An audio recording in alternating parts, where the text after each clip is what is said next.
I said it. Here. First. I said it here first. Oh man, who this? It's my cousin, Rasta. If y'all didn't know who that is, Randall, you know. But today's topic is gonna be about the Clippers and the Rockets. I hear so much talk that, the Rockets gonna win, they're gonna blow them out, they too deep.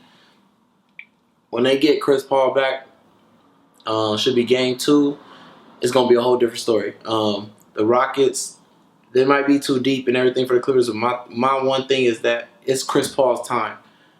There's nobody else's time in the league except for Chris Paul. He's been stuck on, game two. I mean, round two forever now. Like he can't get past it.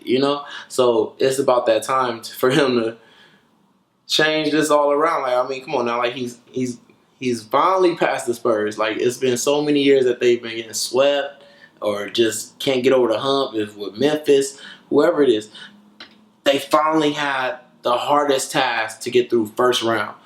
So like they usually have like a more simpler task to get through as an easier team, which is why everybody was so shocked that they had to play the Spurs first round anyway. But usually it's a lot easier team. So this year they had the hardest team. So everything here on out should be a lot easier, smooth sailing for them. They just got to stay confident. But once they get Chris Paul back, I'm sure they're going to lose. Today's game is on right now, They're going to lose against the Rockets tonight. But Chris Paul comes back. I mean, there's no Patrick Beverly for the Houston Rockets. They have nobody to stop Chris Paul. Nobody. So, especially Jason Terry, that's definitely not going to happen. They're probably going to put Corey Brewer on him and stuff like that.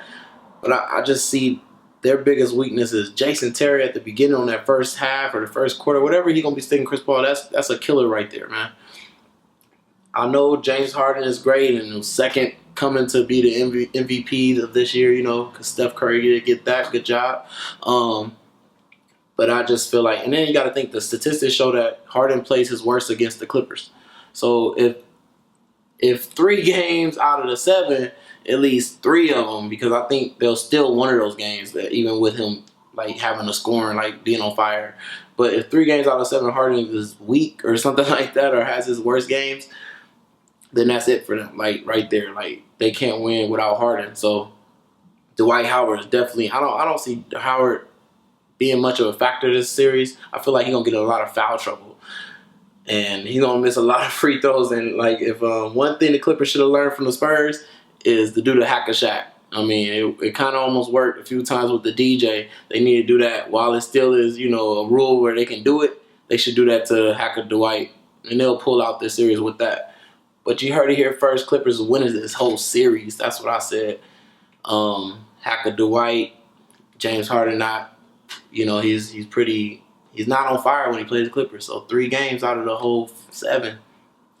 I'm out, y'all, though. Peace. I said it. Here. First. I said it here first.